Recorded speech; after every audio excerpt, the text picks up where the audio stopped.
Well, as the NBA playoffs continue to draw on apace, and all of the players who are still actually, in the postseason and playing games, the loser king, LeBron James, continues to make himself look like a damn fool. But then again, what else exactly is new about that? We have seen his desperate and pitiful necessity to blame the refs. I don't understand what's going on in the replay center, to be honest. It makes no sense to me. It bothers me. That is despite the fact these guys have shot literally over 1,000 more free throws than the team with the next highest differential over the last 3 seasons. It's a complete crap. While last year's gentleman sweeping at the hands of the Denver Nuggets, that would be despite his Lakers leading that series a staggering 70% of the time, resulted in this little pearl of wisdom. And it's just basketball. At the end of the day, it's just basketball. And now, this year, following yet another gentleman sweeping in yet again the first round of the playoffs, well, you simply will not believe what the alleged GOAT is peddling this time around. But first, damn it, are you not entertained? Is this not why you are here? Guys, I've been overwhelmed by your support in getting me to nearly 75,000 subscribers now, but... Job's not finished. Job finished? No, I don't think so. I am still a quarter of a way out from hitting my Chamberlain goal of 100 this calendar year, so please, please, please hit that subscribe button now. Okay. Do it. Do it. And while the self-proclaimed king turned in Anthony Davis, a top 75 player all time with 4 career first-team All-NBA selections, for a guy in Luka Doncic who had 5 consecutive first-team selections coming into this season, yeah, old Bron isn't losing any sleep over the fact they won just 1 playoff game total this year.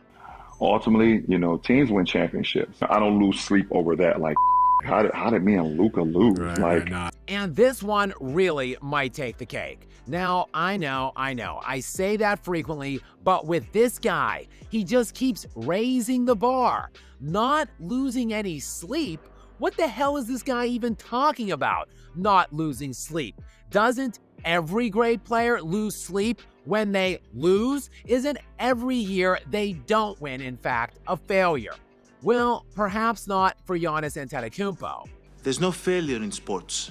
But to literally every other great player that came before this specific era, those guys primarily were driven by winning. They were consumed by it. The only guy that I would put in the discussion, because both of these guys, unfortunately, the late, great Kobe Bryant and Michael Jordan, in my opinion, the 2 guys I ever played against that was willing to leave it all on the court.